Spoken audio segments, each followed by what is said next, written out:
Mesatarja në performancën në testin e arritshmërisë si trend statistikor është i ngjashëm ndër vite, pra në ka ndonjë ndryshim substancial, qoftë në kalueshmëri, qoftë edhe në rezultate. Ajo që ka vret është një trend në ramje performancës në nxënësve në matematikë, gjuhë dhe shkenca. Kjo është ajo më shqetësuesja, e cila padyshim edhe meriton një vëmendje.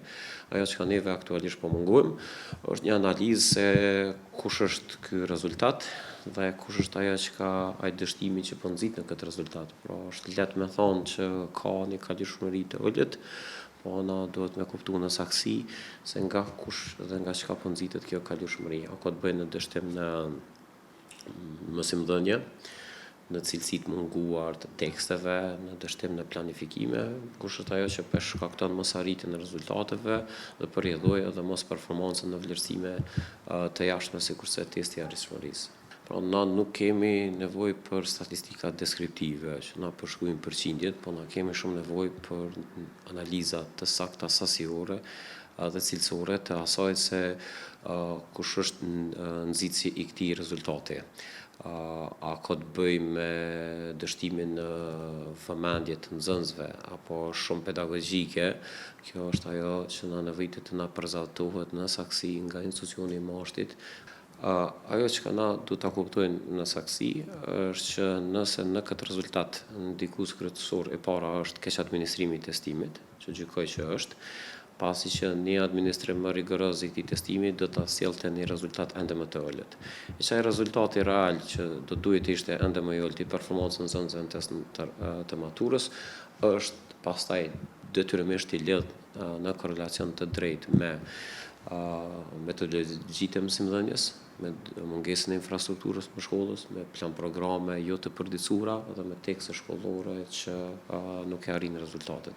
Pra ka një grumbull të indikatorëve që na sjellin këtë rezultat, po që nuk mundemi mi paragjyku dhe mi supozu si të mirëqenia nga këto, po na nevojitet një analizë shumë e saktë metodologjikisht rigoroze që na garanton edhe rezultate që pastaj ja vlen mu debatu dhe me gjeneroz zgjidhje. Testi i arritshmërisë përgjithsisht ka karakter orientues, pra jo certifikues. Në thelb, po sikur të kishim një vlerësim brendshëm të shkollave fillore të mesme të ultat real, pra ato 5 që jo të fryra, çaj vlerësim ideale do duhet të ishte çaj filtrimi kryesor për shkollimin e mesëm të lartë.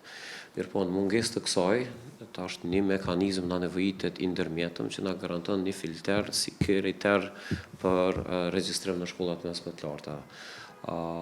Tash unë do doja të shihja një test arritshmërisë që në vërtet ka karakter orientues vetëm.